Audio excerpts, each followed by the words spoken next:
Otter! Otter! Yeah, there's one.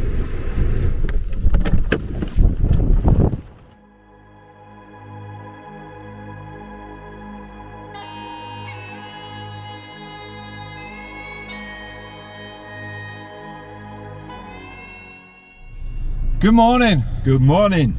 So we are day 3 on the island and the weather has certainly turned for the worst. It's as wet as an otter's pocket out there. It really is. So with that in mind...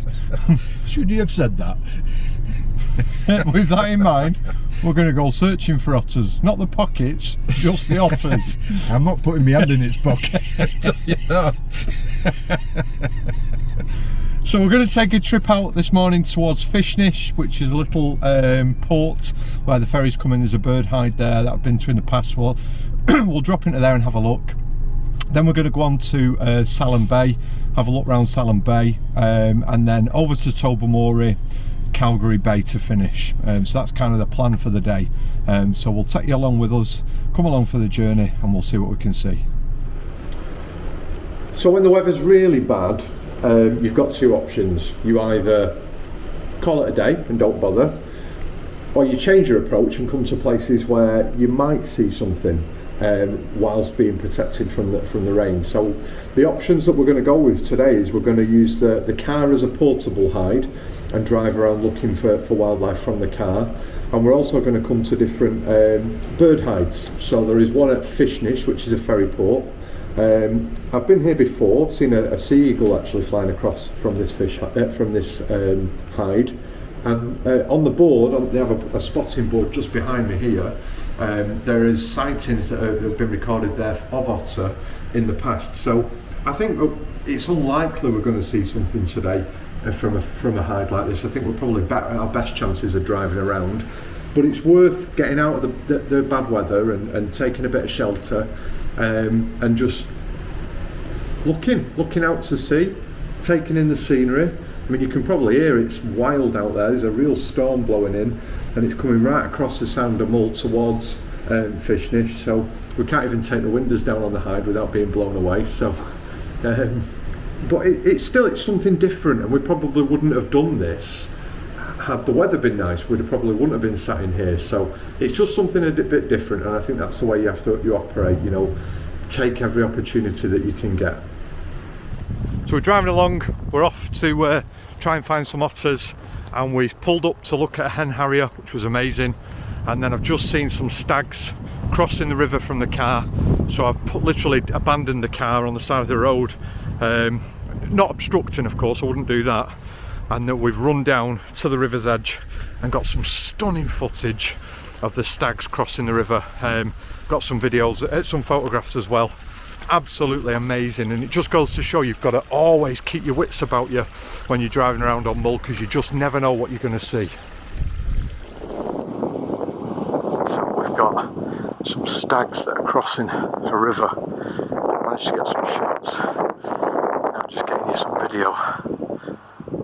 It's absolutely stunning. I've never seen that before, them swimming across the river. There was 3 stags in total. This one's just moving back out now onto the other side. I knew he'd have to break eventually and follow with the other 2. It's obviously a stag group. Yeah, he's shaking the water off. Beautiful. He knows we're here. He spotted us. And we were just literally going to back away then, having got the shots of the first 2 that I thought we didn't need anymore. But as we got up to leave, he made the break for the river, so we'll leave him be now. Thank you very much, Mr. Stag, for giving me that opportunity. Wow, Mull, you never ever fail to disappoint.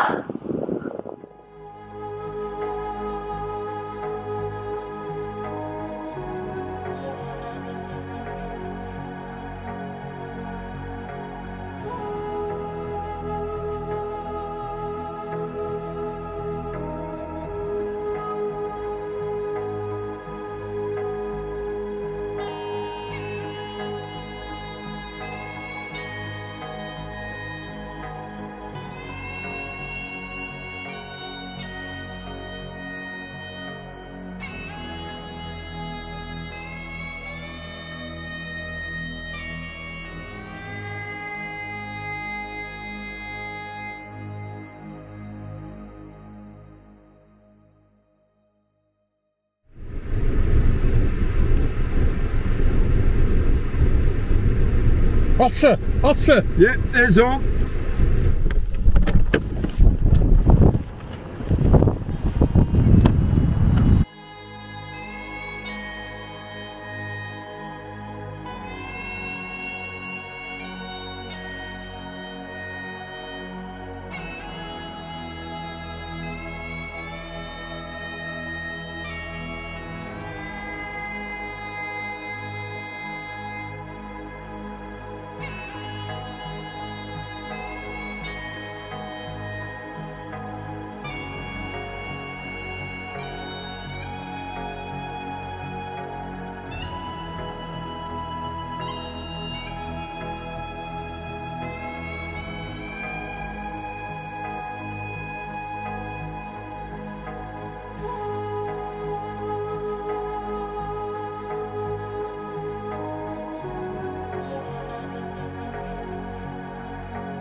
So the otter has got really close. He's just been on land. It come ashore right in front of me. I'm just being very cautious because it's probably only 15-20 metres away from me now. It came on shore, preened in amongst the kelp, cleaned itself off, and then it's off back doing what it does best, which is hunting.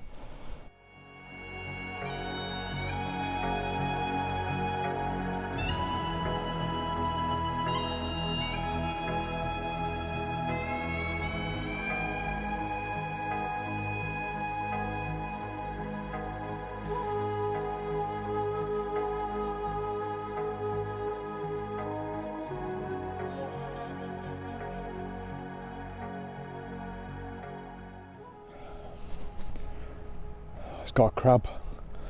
It's got a crab, Dad. Yeah. So the method I use, and it's a chance that you take, but for me it's about not causing any distress to the otter.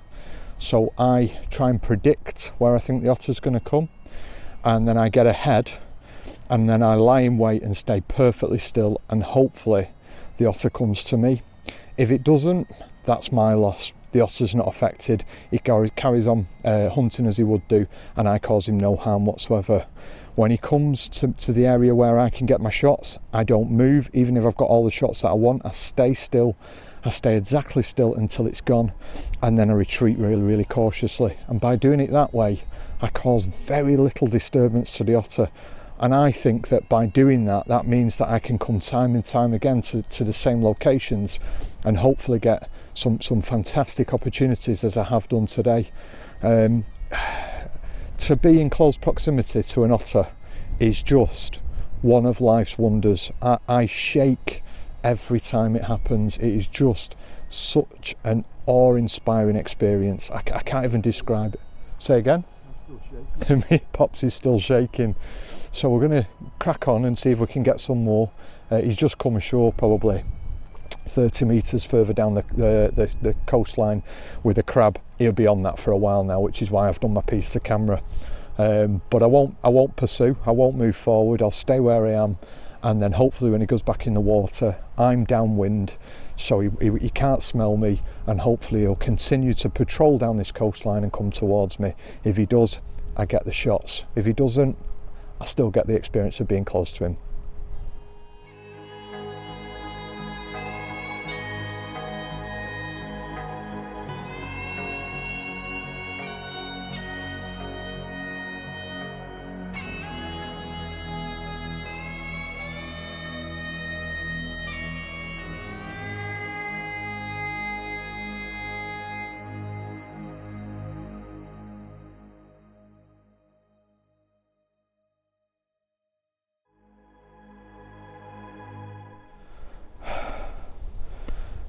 What do you think of that then, Pops? Your first ever otter?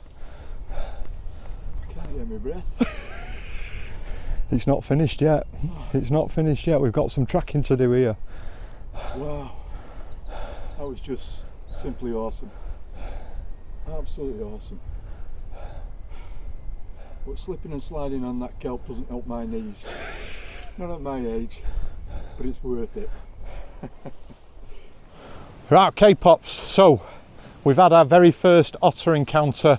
We've had a little bit of time for the adrenaline to start to ease off a little bit. And I would say your encounter at times was probably within 10 metres. Oh, the adrenaline isn't dropping off at all. I am still as high as a kite. That was truly a wildlife bonanza. It was just fabulous to be so close to such an exquisite animal. I can't think of anything better. I keep saying it every time we have encounters like this, but what a beautiful, beautiful animal that is. Absolutely. First class, isn't it? And Yeah. you know, completely wild. In fact, I can still see it, I think, moving along the water. We've got enough shots now, so we'll leave it be. We'll come away. It's never known we were there. That's the main thing. But yeah, it's been quite epic, hasn't it? It has, and thanks to your fieldcraft as well, because I was just in your wake, running behind you, and I tell you, at 68, trying to run on kelp rocks is not easy, you bugger. But well worth it. Well worth it. Well worth the bumps and bruises. Yeah. Yeah, get the witch hazel out later and start swabbing them bruises. So as you can see, it's raining. It's been non-stop raining all day today, but that should never deter you. You know, Yeah. you get out when it's raining. Get out, and they're the days that you'll see things, because other people will choose not to bother going out, which means there's less people out and about. Absolutely, yeah. You're not going to melt. You'll soon dry off later. And there's a diver just landed in the water. See? That's what I saw. Gorgeous. What a wonderful island this is. My first time here, and honestly, I'll be back. So you heard it here first. He'll be back. I'll be back. So we've come round to Salem Bay campsite, and what I've got here is a series of posts, which are probably some form of old pontoon or old pier, and it's a place that shags come and rest on the top of, and it makes for some really good photographic opportunities. So it's not raining today, so we've come here just to see if we can get something a little bit different of the cormorants and the shags on top of the posts. And I think I've got something a little bit different, because they are definitely in courtship. So I've got two shags that are facing one another, and they are billing, where they cross the bills and touch the bills to one another, and that's going to make some really quite unique and nice photographs. So I'm going to just crack on, but I've taken some videos so you'll be able to see what's going on and what we're looking at, and then I'll put some images up on the screen also.